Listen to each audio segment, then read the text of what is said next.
BRS 10 ఏళ్ల కాలంలోనే తెలంగాణ అభివృద్ధి చెందిందని అన్నారు మాజీ మంత్రి సబితా ఇంద్రారెడ్డి. చేవెళ్ల ఎంపీ అభ్యర్థి కాసాని జ్ఞానేశ్వర్ తరపున సబితా ఎన్నికల ప్రచారం నిర్వహించారు.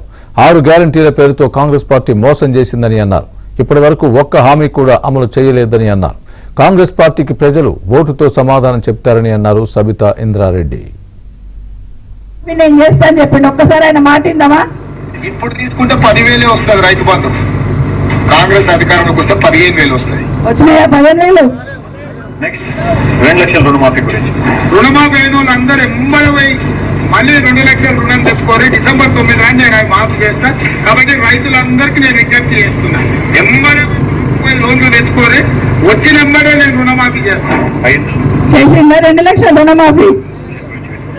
ఇప్పుడు పెన్షన్ తీసుకుంటే 2,000 వస్తుంది, కానీ ఒక్క నెల వాయిదా పడ్డారంటే వచ్చే నెల మేము 4,000 ఇస్తాం. వచ్చినాయా 4,000? ఏం చెప్పిండు? ఎన్ని అబద్ధాలు చెప్పిండు?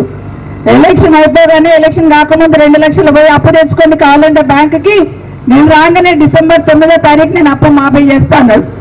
డిసెంబర్ 9 వాయే, జనవరి 9 వాయే, ఫిబ్రవరి వాయే, మార్చి వాయే, ఏప్రిల్ వాయే, మే 9వ తారీఖు కూడా వస్తా ఉంది. ఇప్పుడేం చేస్తున్నాడు? 2 లెక్కలు అన్నట్టు అంతా దేవుళ్ళ మీద ఒట్లు పెట్టుకుంటూ తిరుగుతా ఉన్నాడు.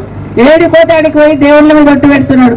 దేవుని మీద ఒట్టు, యాదాద్రి పోతే లక్ష్మీనరసింహస్వామి మీద ఒట్టు, నేను అప్పు తీర్చేస్తా బ్యాంకులను అంటున్నాడు. ఒక్కసారి మోసపోతేనేమో మోసపోయినమంటాం, కానీ రెండోసారి మోసపోతే అది అలవాటు అవుతుంది. మళ్ళీ ఎవరు వచ్చి ఇక్కడ చూసే అవకాశం ఉండదు. దయచేసి ఊర్లో ఏది కావాలన్నా సబితమ్మతో కొట్లాడే అధికారం మీకుంది, మా ఇంటికి వచ్చి కొట్లాడే అధికారం మీకుంది. మీకు అందరు కూడా ఒకటే కోరుతున్నా, జ్ఞానేశ్వర్ గారిని ఎంపీ గారిని గెలిపించండి. కారు గుర్తు కొట్టేసి కేసీఆర్ గారిని గెలిపించుకుందాం, కేసీఆర్ గారికి బలాన్ని ఇద్దామని మిమ్మల్ని అందరినీ కోరుతా ఉన్నాను.